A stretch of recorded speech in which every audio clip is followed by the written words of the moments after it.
ನಮಸ್ಕಾರ ಐ ನ್ಯೂಸ್ಗೆ ಸ್ವಾಗತ. ನಾನು ಅರ್ಚನಾ.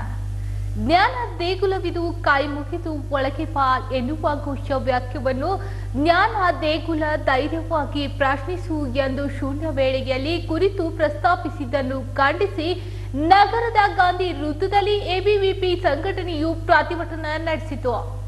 ನಗರದ ಗಾಂಧಿ ವೃತ್ತದಲ್ಲಿ ಎಬಿವಿಪಿ ವತಿಯಿಂದ ಪ್ರತಿಭಟನೆಯನ್ನು ಹಮ್ಮಿಕೊಂಡಿದ್ದು, ಕರ್ನಾಟಕದ ಸರ್ಕಾರಿ ಶಾಲೆಗಳಲ್ಲಿ ರಾರಾಜಿಸುತ್ತಿದ್ದ ಜ್ಞಾನ ದೇಗುಲವಿದು ಕಾಯಿ ಮುಗಿದು ಒಳಗೆ ಬಾ ಘೋಷ ವಾಕ್ಯಕ್ಕೆ ಪ್ರೇರಣೆ ಕುವೆಂಪು ಅವರು ಈ ಕವಿತೆ.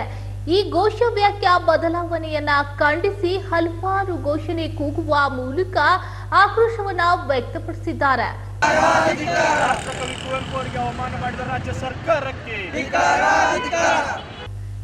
ಇದೇ ವೇಳೆ ಎಬಿವಿಪಿ ಕಾರ್ಯನಿರತ ಸದಸ್ಯ ಮಲ್ಲಿಕಾರ್ಜುನ್ ಮಾತನಾಡಿ, ಅಖಿಲ ಭಾರತ ಪರಿಷತ್ ಹೋರಾಟಕ್ಕೆ ಕರೆ ಕೊಟ್ಟಿದ್ದೇವೆ. ಕಾರಣ ಇಷ್ಟೇ, ಇವತ್ತಿನ ರಾಜ್ಯ ಸರ್ಕಾರ ಯಾವ ರೀತಿ ರಾಜ್ಯ ಆಡಳಿತವನ್ನ ನಡೆಸ್ತಾ ಇದೆ, ಯಾವ ರೀತಿ ವಿದ್ಯಾರ್ಥಿಗಳ ಜೀವನದಲ್ಲಿ ಆಟವಾಡುತ್ತಿದೆ, ಕೋಮು ಗಲಭೆ ಸೃಷ್ಟಿಸುತ್ತಿದೆ ಎಂದು ಆಗ್ರಹಿಸಿದರು.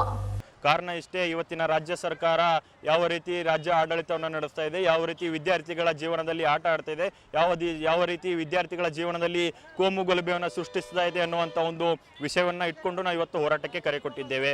ಕಾರಣ ಇಷ್ಟೇ ಸ್ನೇಹಿತರೆ, ಇವತ್ತಿನ ರಾಜ್ಯ ಸರ್ಕಾರ ಆದೇಶ ಹೊರಡಿಸಿದೆ. ಏನಂತಂದರೆ, ನಾವೆಲ್ಲರೂ ಶಾಲೆ ಕಾಲೇಜುಗಳಲ್ಲಿ ಕೇಳ್ಕೊಂಡು ಬಂದಿದ್ದೇವೆ, ನೋಡ್ಕೊಂಡು ಬಂದಿದ್ದೇವೆ. ಏನಂತಂದರೆ, ಗೋಡೆ ಮೇಲೆ ಬರೆದಿರುತ್ತೆ, ಏನಂತಂದರೆ ಜ್ಞಾನ ದೇಗುಲವಿದು ಒಳಗೆ ಬಾ, ಕೈ ಮುಗಿದು ಒಳಗೆ ಬಾ ಅನ್ನುವಂಥ ಒಂದು ವಾಕ್ಯವನ್ನು ಬರೆದಿರುತ್ತೆ.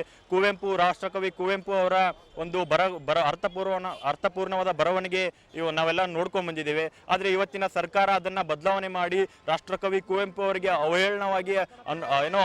ಅವಹೇಳನವಾಗಿ ನಡೆದುಕೊಳ್ಳುತ್ತಾ ಇದೆ.